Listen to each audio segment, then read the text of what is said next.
Good morning po sa inyo lahat. Isa pang muli yugto na ating daily Bible blessings. Pamagat po ng ating araling ngayong umaga ay, bakit nawawalan ng pagkain? Bakit nawawalan ng pagkain? Minamahal tayo magtiwala sa Diyos sa pagpupuno ng ating mga pangailangan. Nga sa Mateo 6:33, gisa lahat ay pagsikapan nating pagarian tayo ng Diyos at mamuhay ay sa Kanyang kalooban. At ibigay niya sa atin ang lahat ng ating pangailangan. Hindi po ating aminin mga minamahal, no? Ating aminin na kung minsan ay nakaranas pa rin tayo ng kakapusan ng pera. Pati kakapusan o kawalan ng pagkain.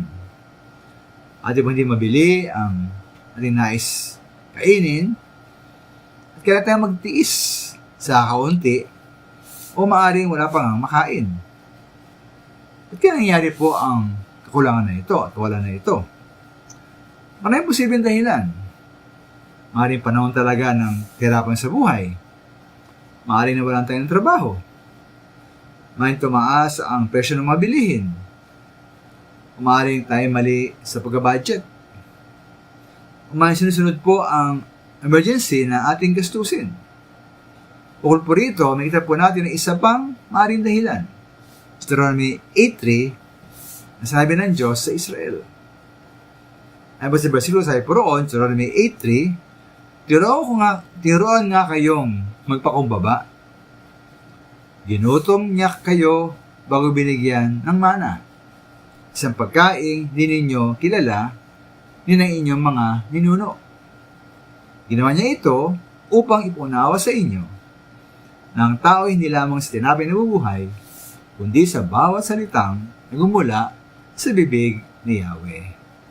Gusto naman minamahal, tinanggal po ng Diyos ang pisikal na pagkain nila upang sila ay magtuon at magpahalaga sa spiritual na pagkain, ang mas malagang salita ng Diyos. Ngayon po, naging top priority ba? Numiuno po sa ating buhay ang mga bagay material? Pagkain, damit, gadgets, bahay, sakyan? Dahil po ito ating nililimutan na ang mga bagay spiritual. Basta na po ang ating kaluluwa. Ang ating pagbabasa ng Biblia. Ating panalangin. Ating pagdalo sa panambahan. Ating pag-fellowship. At pagtulungan sa kapatiran. Ating paglilingkod sa gawain ng Panginoon. Puro ba tayo pagkapalusog ng ating katawan, ngunit sa ba naman pong payat? Pinababayaan po na natin ang ating kaluluwa. Maraming salamat po.